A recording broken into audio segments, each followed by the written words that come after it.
आईबोन के पिलिगන්න ඔයාලා හැමදෙනාම අදත් art.lk YouTube channel එකේ Prison Break TV series එකේ 15 වෙනි episode එකට. ඔයා Prison Break TV series එකේ මුල් කොටස් ටික බැලුවේ නැත්නම් මේ උඩින් වටන link එක පාවිච්චි කරලා ඔයාලට පුළුවන් මුල ඉඳන්ම Prison Break TV series එකම බලන්න. එහෙනම් ඉතින් වැඩි කතා බහකින් තොරව අපි යමු අද වීඩියෝ එකට. මේ episode එක පටන් ගන්නවත් එක්කම ලින්කන් විදුලි පුටුවේ ඉන්නේ. එතන ඉන්න ආරක්ෂකයෝ විදුලි පුටුවේ තියෙන බෙල්ට් අනම්මනම් හයි කරනවා. ඊට පස්සේ ඉස්සරහින් තියෙන කළු රෙද්දක් අරිනවා. ඒකේ ඉස්සරහින් ඉන්නේ මයිකලුයි වෙරෝනිකයි එහෙම. ඒ තව කවුද කෙනෙක් මයිකල්ගේ පිටිපස්සෙන් ඉන්නවා. ලින්ක් කියනවා මයිකල් පිටිපස්ස බලන්න. එයා කියලා. ඒත් ලින්කන් කියන කිසිම දෙයක් මයිකල්ටවත් වෙරෝනිකාටවත් තේරෙන්නේ නැහැ. ඒ අතරතුරේදී ෆෝන් එකකට රින් වෙනවා. එකපාරම කළු රෙද්ද වහලා දානවා. මයිකල්ටත් හිතාගන්න බෑ ඇතුලේ මොකද්ද උනේ කියලා.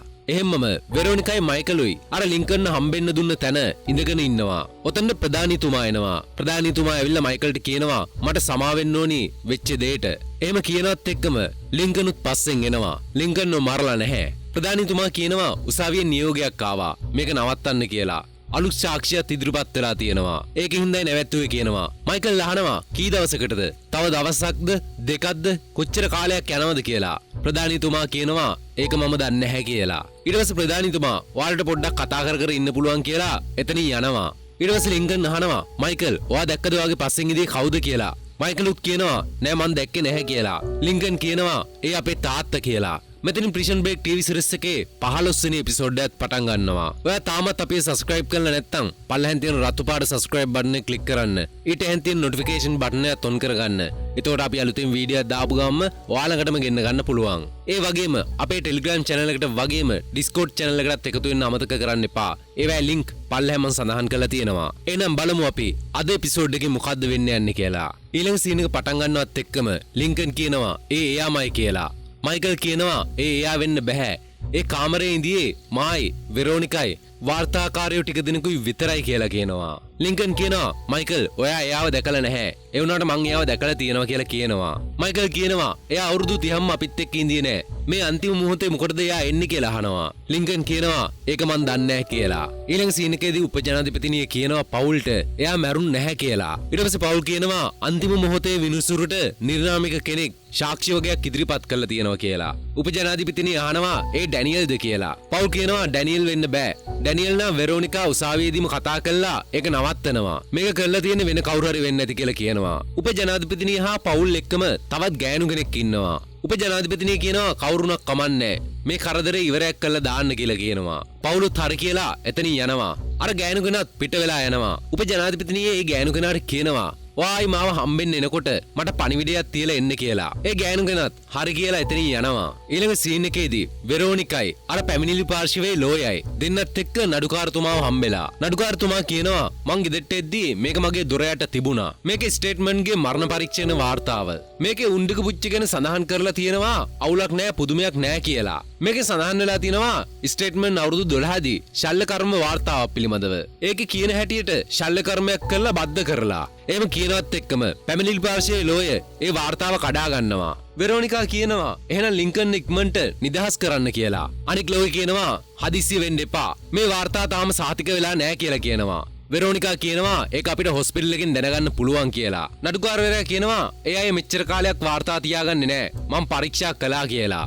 ඒත් එක්කම නඩුකාරතුමා කියනවා මේ ලියමනේ තේරුම නම් මට තේරෙන්නේ නැහැ. ඒ වුණාට තව සති දෙකකට මම ලින්කන්ගේ සූදානම් කිරීම පහු කරා කියලා කියනවා. ඒ වගේම කියනවා ඒ කාලේ ඇතුළතදී අපිට පුළුවන් ටෙරන්ට් ස්ටේට්මන්ට්ගේ මිනිහ ගොඩ දාලා ඒ ඉන්නේ ටෙරන්ට් ස්ටේට්මන්ට්මද කියලා බලන්න කියලා. ඊළඟ සීන් එකේදී මයිකල්ට වෙරෝනිකා කෝල් කරලා කියනවා ඒක ටෙරන්ට් ස්ටේට්මන්ට්ගේ මිනිහ නොවුනොත් අපිට ලින්කන් නිදහස් කරගන්න පුළුවන් කියලා. ඒ වගේම බැරි වෙලාවත් ඒක ටෙරන්ට් ස්ටේට්මන්ට්ගේ බොඩිය වුණොත් අපිට ආයි මුලින්දන් පටන් ගන්න වෙනවා කියලා කියනවා. එම්මම සුක්ටේ මයිකල්ගෙන් අහනවා බැරි වෙලාවත් ඒක ටෙරන්ට් ස්ටේට්මන්ට්ගේ බොඩිය වුණොත් මොකද වෙන්නේ කියලා. මයිකල් කියනවා ඒක ටෙරන්ට් ස්ටේට්මන්ට්ගේ බොඩිය වුණොත් මම බලන් ඉන්නේ නැහැ කියලා. ඒ කියන්නේ අපි ආයිත් වැඩේ පටන් ගන්නවා කියලා කියනවා. ඊළඟ සීන් එකේදී ලින්කන් ප්‍රධානීතුමාත් එක්ක කතා කර ඉන්නවා. ලින්කන් ප්‍රධානීතුමාගෙන් අහනවා ඒ වෙලාවේදී මයිකල් එහෙම ඉඳපු කාමරේ තව කවුද ඉඳියේ කියලා. ප්‍රධානීතුමා ෆයිල් එකක් දිගාරලා බලලා කියනවා වෙරෝනිකයි මයිකලුයි තව වාර්තාකාරයෝ 3 දෙනා ඉඳියේ කියලා. ඒත් එක්කම කියනවා ඒ වාර්තාකාරයින් අතරින් දෙන්නේ ගෑනු අනික් එක්කෙනා පිරිමි කෙනෙක් කියලා කියනවා. ලින්කන් අහනවා ඒ පිරිමි කෙනා කවුද කියලා. ප්‍රධානීතුමා කියනවා එයා ඇවිල්ලා තියෙන්නේ හෙඩ්ලයින් ප්‍රෙස් එකෙන්. එයාගේ නම විලියම් කියලා කියනවා. ඒත් එක්කම ප්‍රධානීතුමා ලින්කන්ගෙන් අහනවා ඔයා එයාව දන්නවද කියලා. ලින්කන් කියනවා නෑ මං දන්නේ නැහැ කියලා. ඊළඟ සීන් එකේදී සුක්‍රේ මයිකල්ට කණ්ණාඩිය අල්ලගෙන ඉන්නවා. මයිකලුත් එයාගේ පච්ච දිහා පරීක්ෂා කර කර බල තමයි ඉන්නේ. සුක්‍රේ අහනවා ඔයා මොකද්ද බලන්න කියලා. මයිකල් කියනවා මෙහෙන් යන්න අලුත් පාරක් කියලා. ඊට පස්සේ සුක්‍රේ අහනවා මොකද 66 වෙනි මාර්ගයට වෙන්නේ එතකොට කියලා. මයිකල් කියනවා මේ පාර අපි යන්නේ අලුත් පාරකින්. හැබැයි මේ පාර දිවිනසා ගැනීමක් වගේ කියලා කියනවා. බන්ධනාගාරයට මේ දවස්වල හිම වැටෙනවා. PI එකේ සෙට් එකත් ඒව සුද්ධ කර කර ඉන්නේ. මයිකල් කියනවා අපි තාම යන්නේ ගිලන් කාමරේ හරහා. ඒ වගේම අපි මේක කරන්නේ මුරකාරයින්ගේ කාමරේ ඉඳන්. මේ කාමර දෙක අතරේ අපිට මාරු වෙන්න වෙනවා. බෙන්ජමින් ඇවිල්ලා අහනවා ඔයා ඒ ප්ලෑන් එක වෙනස් කරේ කියලා. මයිකල් කියනවා එයාලා අඟල් 12 පයිප් එකක් හයි කරලා තියෙන්නේ. මිනිහෙට ඒක අතුලින් යන්න බෑ. අපිට දැන් වෙන මාර්ගයක් හොයාගන්න වෙනවා කියලා කියනවා. එහෙම කියලා මයිකල් බලාගෙන ඉන්නේ මානසික රෝහල දිහාව. මයිකල් කියනවා ඒක තමයි ගිලන් කාමරයට බද්ධ වෙලා තියෙන එකම කාමරය කියලා. ටීබෑග් අහනවා ඒ කියන්නේ ඔයා අපිට කියන්නේ ගිලන් කාමරයට යන්න තියෙන්නේ පිස්සන් කොටුව හරහාද කියලා අහනවා. මයිකල් කියනවා 66 මාර්ගයේ ඉඳන් යාර 40 දුරින් හොඳ කෙටි මාර්ගයක් තියෙනවා. බෙන්ජමින් අහනවා ඒ පාර මොකද්ද කියලා. මයිකල් කියනවා අපිට කරන්න තියෙන්නේ පිට්ටනිය උඩින් යන්න කියලා. බෙන්ජමින් කියනවා මහරය සක්මන් කරනකොට හැම මූර්කාරයෙන්ම අපිව දකී කියලා. සුක්‍රේ කියනවා ඔයා හරි ඒක දිවිනසා ගැනීමම තමයි කියලා කියනවා. වයසක මනුස්සයා මයිකල්ගෙන් අහනවා ඔයා කියපු තැන සැඟවුණු තැනක් නේද?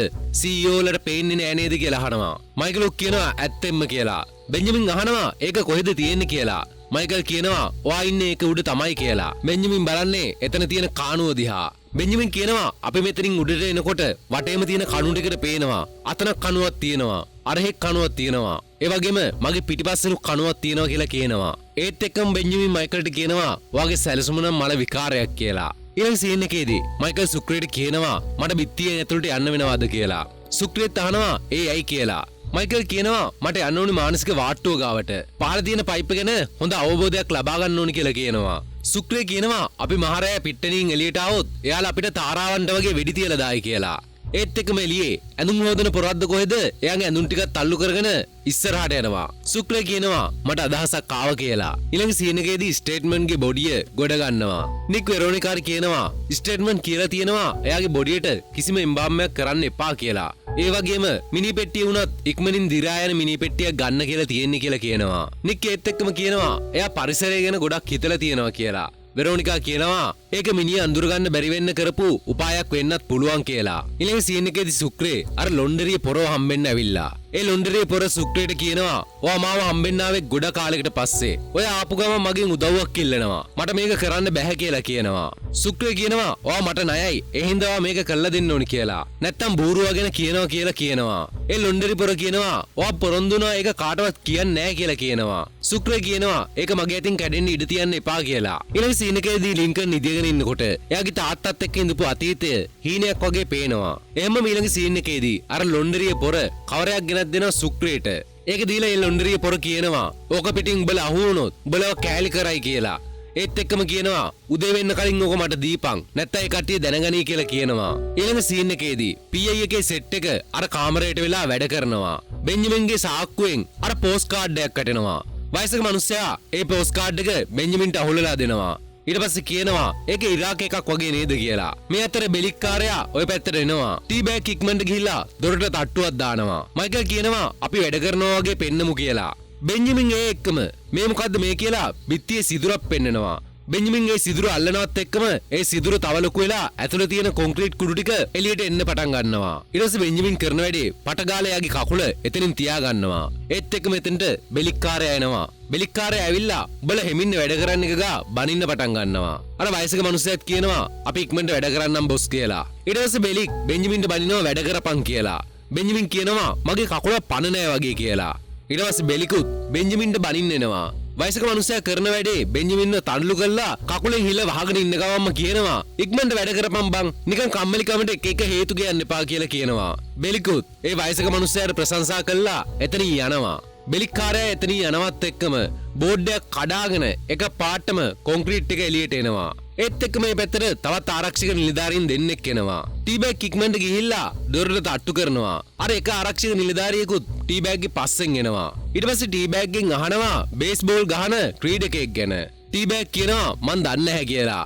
ඒත් එක්කම ඒ ආරක්ෂක නිලධාරියා හරි උඹ දන්නේ නැනේ මා ඇතුළින් එක්කෙනෙක්ගෙන්වත් අහන්නම් කියලා දොර අරිනවා. දොර බාගෙට අරිනවත් එක්කම අනිත් ආරක්ෂක නිලධාරියා කියනවා අපි කන්න යම් බං කියලා. ඇතුලේ කට්ටිය අර වලට ඒ කොන්ක්‍රීට් කුඩු ටික දදා ඉන්නේ. අර ආරක්ෂක නිලධාරියා දොරෙන් ඇතුළට ආවේ නැතත් එයා බාගෙට දොර ඇරලා තියෙන්නේ.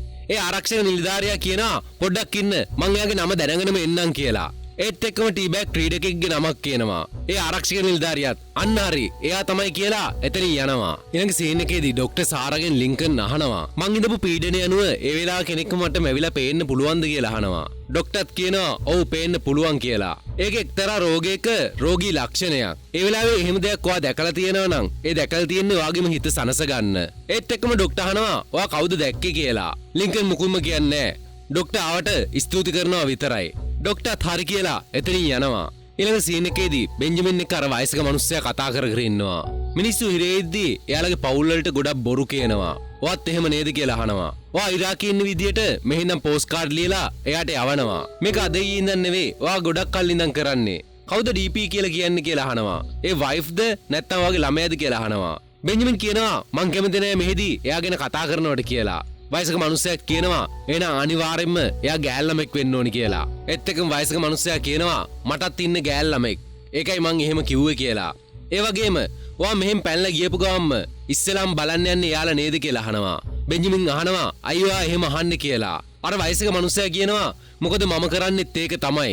අපි දෙන්නෙක් වුණාට අපි දෙන්න කරන්න යන දේ සමානයි කියලා කියනවා. එහෙමම බෙන්ජමිනුත් hina වෙනවා. ඊළඟ සීන් එකේදී ලින්කන් නිදිගෙන ඉන්නකොට අර තාත්තත් එක්ක දැකපු හීනේ ආයෙත් දකිනවා. ලින්කන්ගේ තාත්තා ක්‍රීඩකයෙක්ව පෙන්නලා කියනවා එයා තමයි මං ආසම ක්‍රීඩකයා කියලා. එහෙම මේ ක්‍රීඩකයාගේ ෂර්ට් එකේ තියෙන නම පෙන්නනවා. ඒ ක්‍රීඩකයාගේ නම ප්‍රෝල්. ඒත් එක්කම ප්‍රධානීතුමා කියපු මාධ්‍යවේදියාගේ නම මතක් වෙනවා. විලියම් ප්‍රෝල්. එහෙම ඊළඟ සීන් එකේදී මයිකල් එයාගේ පච්ච දිහා ආයෙත් බලබලා ඉන්නේ. මයිකල් කියනවා මේ පයිප්පලා ඉන්න එක ගොඩක් සංකීර්ණයි කියලා. එහෙමම පච්ච පෙන්නනවා. ඒත් එක්කම මයිකල් කියනවා එතන පයිප්පලයින් 1000ක් විතර තියෙනවා කියලා. ඒත් එක්කම මයිකල් සුක්‍රේට කියනවා අද ගණනය කිරීම වෙලාවට මට ඉන්න බැරි වෙයි කියලා. ඒත් එක්කම මයිකල් අර පයිප්පෙන් යනවා පෙන්නනවා. ඊට පස්සේ අර පිට්ටනිය අහුවෙන කාණුව තියෙන තැනින් නැවතිලා අර ලොන්ඩරියෙන් ගෙනත් දුන්න කවරේ කඩනවා. ඊට පස්සේ පිට්ටනියේ තියෙන කාණුවෙන් මයිකල් ලුට්ට එනවා. මයිකල් ඇඳලා තියෙන්නේ ෆොක්ස්රියෝ බන්ධනාගාරේ ආරක්ෂක නිලධාරීන් ඇඳගෙන ඉන්න යුනිෆෝම් එක. එතන කුළුණේ තියෙන ලයිට් එකකුත් මයිකල්ට ගහනවා. මයිකල් අතනනවා. ඊට පස්සේ කුළුණේ තියෙන ලයිට් එක ඕෆ් කරනවා. ඊට පස්සේ මයිකල් යන්නේ පිස්සු ආට්ටුවට. එතන ආරක්ෂාවට ඉන්න පොර කියනවා මෙන්න නිල් ඇඳුම් ඇඳගෙන ඉන්න එකෙක් මේ පැත්තට ඇවිල්ලා. මොකෝ මේ පැත්ත කියලා අහනවා. මයිකල් කියනවා මට ඒ කලාපේ ඇවිදලා ඇති වෙලා තියෙන්නේ. ඒකයි මේ පැත්තට පොඩ්ඩක් ආවේ කියලා. එහෙම මම ඇතුළට ගිහිල්ලා මයිකල් අහනවා ටොයිලට් එක කොහෙද තියෙන්නේ කියලා. ඒ මනුස්සයා ටොයිලට් එකට යන පාර කියනවා. මයිකලුත් යනවා. මෙහින් අනිත් පැත්තේ සියලුම කුඩු ගණනය කිරීම කර කර එනවා. මයිකල් පල්ලකට බැහැලා යකඩ එහෙම තියෙන තැන පහු කරගෙන එක එක කාමර අස්සෙන් යනවා. ගිහිල්ලා එතනනු කාණුවකින්ද කොහෙද එන්න පුළුවන් දොරක් ඇරලා බලනවා. ඒත් එක මෙතනින් සද්දයක් ආපු හින්දා මයිකල් ඒ කාමරෙන් එළියට එනවා. එළියට ඇවිල්ලා අනිත් පැත්ත හැරෙනවත් එක්කම අතන ආරක්ෂාවට ඉඳපු පොර පල්ලට ඇවිල්ලා. එයා අහනවා අයියෝ පල්ලට ආවේ කියලා. මයිකල් කියනවා මට බාත්රූම් එක හොයාගන්න බැරි වුණා. ඒකයි මම මෙහෙට ආවේ කියලා කියනවා. අර මනුස්සයාත් කියනවා උඩට යන්න උඩ තට්ටුවේ තියෙන්නේ කියලා. ආයි තමතක කරගන්න එපා කියලා කියනවා. මයිකලුත් එතනින් යනවා. ඊළඟ සීන් එකේදී ස්ටේට්මන්ට්ගේ මිනිය පරීක්ෂා කරලා බලනවා. ડોක්ටර් කියනවා මේක කුණු වෙලා හින්දා අපිට හරියට දෙයක් කියන්න බෑ. ඒ වුණාට මෙයාගේ දන්ත වාර්තාව ටෙරන්ට් ස්ටේට්මන්ට්ගේ දන්ත වාර්තාවට සමානයි කියලා කියනවා. ඒ කියන්නේ අපි නිගමනය කරනවා මේ ඉන්නේ ටෙරන්ට් ස්ටේට්මන්ට් කියලා කියනවා. එතන ඉන්නවා පැමිණිලි ප්‍රාක්ෂණයේ ලෝයත්. එයා ડોක්ටර්ට ස්තුති කරනවා. වෙරෝනිකා කියනවා මේ ස්ටේට්මන්ට් වෙන්න බෑ කියලා. ડોක්ටර් කියනවා ඔයාලට සැකයක් තියෙනවා නම් ඔයාලට පුළුවන් ඔයාලට කැමති අධිකරණ වෛද්‍යවරයෙක් ලවා ආයෙමත් පරීක්ෂණ කරන්න. ඒ වුණාට එහෙම කරත් එයාලා දෙන්නෙත් මං දෙන උත්තරේම තමයි කියලා කියනවා. නික් ස්තුති කළා එතනින් යනවා. එතනින් යන දොර අරිනවත් එක්කම උපජනාධිපතිනිය ඉස්සරහා ඉන්නවා. එයා අහනවා ඔයාලට මස් කෑල්ලක් හම්බුණා නේද? දැන් ඔයාලට සතුටුද කියලා. නික් කියනවා අපි යන් කියලා. නික් වෙරෝනිකාවත් අරගෙන එතනින් යනවා. ඊළඟ සීන් එකේදී මයිකල් ආයෙ අර පිට්ටනින් තියෙන කාණුවෙන් බැහැලා ඒක දිගේම එනවා. ඒ අතර අර ගණනය කරන ආරක්ෂක නිලධාරියා මයිකල්ගේ කූඩුවට කූඩු දෙකක් තුනක් කැහැන් තමයි දැන් එයා ඉන්නේ. මයිකල් උත්තර ගොඩක් රත් වෙච්ච බට ටිකක් තියෙන තැනකින්. ඒ එක්කම ඔය හරියට ආරක්ෂක නිලධාරියෙකුත් එනවා. ඒ ආරක්ෂක නිලධාරියා දැන් ඉස්සරහින් ඉන්නේ. මයිකල් ඉන්නේ එයාගේ පිටිපස්සෙන්. ඒ ආරක්ෂක නිලධාරියා පොඩ්ඩක් පිටිපස්සට ඇවිල්ලා එයාගේ අතේ තිබිච්ච අරක්කු බෝතලයක් බොනවා. මයිකලුත් බටේකට හේතු වෙලා තමයි ඉන්නේ. මේ බට ගොඩක් රත් වෙලා හින්දා මයිකල්ගේ කොන්ද එහෙම්මම පිච්චෙනවා. මයිකලු කාගෙන ඉන්නවා. ඊට පස්සේ ආරක්ෂක නිලධාරියා අරක්කු ටික බීලා එතනින් යනවා. මේ අතර අර ගණනය කරන ආරක්ෂක නිලධාරියා මයිකල්ගේ කූඩුවට ටෝච් එක ගහලා බලනවා. මයිකල් නිදි වගේ පේන්න සුක්‍රේ කොට්ට ටිකක් දාලා තියෙන්නේ. ඒ ආරක්ෂක නිලධාරියා මයිකල්ගේ ඇඳට ටෝච් එක අල්ලලා සුක්‍රේට ටෝච් එක අල්ලලා එතනින් යනවා. ඊට පස්සේ මයිකලුත් එනවා. මයිකල්ගේ කොන්ද හොඳටම පිච්චිලා තියෙන්නේ. ඒ වගේම අර ඇඳුමත් මයිකල්ගේ හැමට ඇලිලා තියෙන්නේ. මයිකල් කියන සුක්‍රේට ඒ ඇඳුම ගලවන්න උදව් කරන්න කියලා. සුක්‍රේ කියනවා මට ඒක කරන්න බෑ. ඒක වාගේ ඇඟට ඇලිලා තියෙන්නේ කියලා. මයිකල් කියනවා මේක ආරක්ෂකයෝ දැක්කොත් මම මැරිච්ච මිනිහෙක් ගානට වැටෙනවා. එහෙනම් මේක දැන්ම ගලවන්න කියලා කියනවා. සුක්‍රේත් මයිකල්ට ඉන්න කියලා 1 2 3 කියලා ඒ ෂර්ට් එක එක පාටම ඇදලා ගන්නවා. මයිකල් හයියෙන් කෑ ගහනවා. ඊළඟ සීන් එකේදී මයිකල් වගේ නහලා දාලා තියෙනවා හොස්පිටල් එකට. මයිකල්ට සිහිය එනවා. සාර ડોක්ටර් අහනවා එයාට දැන් කොහොමද කියලා. මයිකල් කියනවා වෙරි වගේ කියලා. සාර ડોක්ටර් කියනවා ඒ නිර්වින්දන නිසා කියලා. මයිකල් අහනවා ඇයි මට නිර්වින්දන දුන්නේ කියලා. සාර ડોක්ටර් කියනවා අපිට ක්‍රියාපටිපාටියක් තියෙනවා. ඒකයි කියලා. මේ අතර ප්‍රධානියයි බෙලිකුයි සුක්‍රේත් එක්ක කතා කරනවා. සුක්‍රේ කියනවා මං ඒක කරේ නෑ කියලා. බෙලික් කියනවා හිර කූඩුවක ඉන්න හිරකාරයෝ දෙන්නයි. ඔයා ඒක කරේ නැත්තම් කවුද ඒක කරේ කියලා අහනවා. සුක්‍රේ කියනවා එයා අන්තිම ගණනය කිරීමට කලින් පොඩ්ඩක් අමුතු විදිහට හැසිර ඉඳියේ. මං ඒක එච්චර ගණන් ගත්තේ නෑ. ඉතින් මම රෑ අත් දෙක හොදන්න කියලා නැගිට්ටා. ඒ නැගිටිනකොට තමයි දැක්කේ මයිකල් බිම හැල්ලා ඉන්නවා. ඔයාලා හිතනවනම් මම බොරු කියන්නේ කියලා ඔයාලට අහන්න පුළුවන් එයාගෙන්ම කියලා කියනවා. ડોක්ටර් අහනවා මයිකල්ගෙන් මේක කරේ සුක්‍රේද කියලා. මයිකල් කියනවා නැහැ කියලා. එහෙනම් කවුද කළේ අහනවා. මයිකල් කියනවා ඒ කොටස නම් මම ඔයාලට කියන්නේ නැහැ කියලා. ඊට පස්සේ ડોක්ටර් හරි ඔයාලට කූඩුවට යන්න පුළුවන් කියලා එහෙමම ගිහලා කෝල් එකක් ගන්නවා. මයිකල් උත් එතනින් එක්කරගෙන එනවා. ડોක්ටර් සාරා කාටද මන් දන්නේ කෙනෙක්ට එන්න කියනවා මට ඔයාලට පෙන්වන්න දෙයක් තියෙනවා කියලා. ඊළඟ සීන් එකේදී අර ලොන්ඩරි කාර්යය මැරෙන්න හදනවා. මං කොහොමද මේක ආයි දෙන්නේ? එයාකම මරන් කන්න හදයි කියලා සුක්‍රේට බනිනවා. සුක්‍රේ කියනවා ඒක අනතුරක්. ඒකට සමා වෙන්න කියලා. ඒත් එක්කම රෝයි කාර්යය ඇවිල්ලා අහනවා කොහොමගේ ෂර්ට් එක කියලා. ඒ ලොන්ඩිට පොරත් කියනවා මගේ අතින් බැරි වෙලා අයන් එක වැඩිපුර වෙලාවක් තිබිලා ඔයාගේ ෂර්ට් එක පිච්චුණා කියලා. රෝයි කාර්යයත් ඒ තඩියට බැනලා එතනින් යනවා. කොහොමද රෝයි කාර්යය බැරි වෙලාවත් මේක බෙලික්ට එහෙම කිව්වොත්. රෝයි කාර්යය එතනින් ගියන් පස්සේ ලොන්ඩරිපුර සුක්‍රේගෙන් අහනවා මේක පිච්චෙන්න තරම් උඹ මොකද්ද කරේ කියලා. සුක්‍රේ කියනවා ඒක උඹ දැනගන්න නැති තරමට හොඳයි මචං කියලා සුක්‍රේ එතනින් යනවා. ඊළඟ සීන් එකේදී වෙරෝනිකා ඇවිල්ලා ලින්කන්ව හම්බෙනවා. ලින්කන් වෙරෝනිකාගෙන් අහනවා ඔයාට අපේ තාත්තා ගැන තියෙන මතකේ කොහොමද කියලා. වෙරෝනිකා කියනවා මට එයාව මතක නෑ. ඒ වුණාට ඔයාලගේ අම්මා එයා ගැන කියලා තියෙනවා. ඔයාලගේ අම්මා කියපු විදිහට එයා එච්චර හොඳ කෙනෙක් නෙවෙයි. ලින්කන් ඊට පස්සේ වෙරෝනිකාට කියනවා ලින්කන් පුටුවේදී එයාගේ තාත්තා දැක්ක කේස් එක. ඒත් එක්කම කියනවා අර හීනෙන් දැකපුවා නම් මනම් හැම එකක්ම. වෙරෝනිකා ඒක එච්චර ගණන් ගන්නෑ. වෙරෝනිකා කියන්නේ ඒක ලින්කන්ගේ හිතෙන් හදාගත්ත දෙයක් කියලා. ඒත් ලින්කන් කියනවා මං දැක්ක දේ ගැන මම දන්නවා කියලා. ඊළඟ සීන් එකේදී පෞල්කාරයයි අර ගෑණි CCTV කැමරා චෙක් කරනවා නඩුකාරයාගේ ගේ ළඟ තිබිච්ච. ඒ ලියුම තියලා ගියපු කෙනා හැම කැමරාවල් ළඟදීම එයාගේ මූණ වහ ගන්නවා එයාගේ දාගෙන ඉන්න තොප්පියෙන්. ඒ නඩුකාරයාගේ දොරට යටින් අර ලියුම දානකොට ඒ දොර වීදුරු සහිත දොරක් ඉඳා. ඒ වීදුරුවෙන් දැනගන්න පුළුවන් වෙනවා ඒ කවුද කියලා. ඒ ගෑනු කෙනා කියනවා මම මේ මිනිස්සයව අඳුරනවා කියලා. ඊළඟ සීන් එකේදී ડોක්ටර්ගේ සහකාරියට ડોක්ටර් කියනවා මේක මට හම්බුනේ මයිකල්ගේ තුවාලේ ඇල්ලලා තිබිලා. මේක හිරකාරයෙක් අඳින ඇඳුමක කොටසක් නෙවෙයි. මේක මුරකාරයෝ පාවිච්චි කරන යුනිෆෝම් එකේ කොටසක් කියලා කියනවා. ඊළඟ සීන් එකේදී මයිකල්ව කූඩුවට ගෙනත් දානවා. මයිකලුත් ආපු ගමන්ම වෙලුම් පටි ටික අයින් කරනවා. ඊට පස්සේ කණ්ණාඩියෙන් එයාගේ තුවාලේ දිහා බලනවා. සුක්‍රයානව මොකක් හරි අවුලක්ද කියලා. මයිකල් කියනවා පිස්සු ආට්ටුවේ ඉඳන් ගිලන් කාමරයට යන පාර අපි පැනලා යන්නේ ඒ පාරෙන්. ඒත් සිටියමින් ඒ ටික නැති වෙලා කියලා කියනවා. ඉතින් ප්‍රිෂන් බ්‍රේක් 15 වෙනි එපිසෝඩ් එක මෙතනින් ඉවර වෙනවා. මයිකල්ගේ පච්චේ එයාට ඕනිම කොටසක් තමයි මේ විදිහට පිච්චිලා තියෙන්නේ. ඉතින් මයිකල් ඊට පස්සේ මොකක් කරයිද? ડોක්ටර් වෙරෝනිකා වැඩේ කයිද? රෝයි කාර්යයා එයාගේ ෂර්ට් එකට වෙච්ච දේ බෙලික් කාර්යයාට කියයිද? රෝයි කාර්යයා හැම බැරි වෙලාවත් කිව්වොත් ડોක්ටර්ට මයිකල්ගේ තුවාලේ තිබිලා හම්බෙච්ච යුනිෆෝම් කෑල්ලයි රෝයිගේ යුනිෆෝම් එකයි ඔක්කොම සෙට් වෙයි. අද එපිසෝඩ් එක ගන්න ලයික් එකක් දාන්න අමතක කරන්න එපා. ඒ වගේම ඔයාගේ වටිනා අදහසුත් පල්ලෙන් මතක ඇතුව කමෙන්ට් එකක් විදිහට සඳහන් කරන්න. ඉතින් ප්‍රිෂන් බ්‍රේක් 16 වෙනි එපිසෝඩ් එකෙන් හම්බ වෙනකන් මම ඔයාලගෙන් සමුගන්නයි මේ සූදානම. ඔයාලට සුබ දවසක්.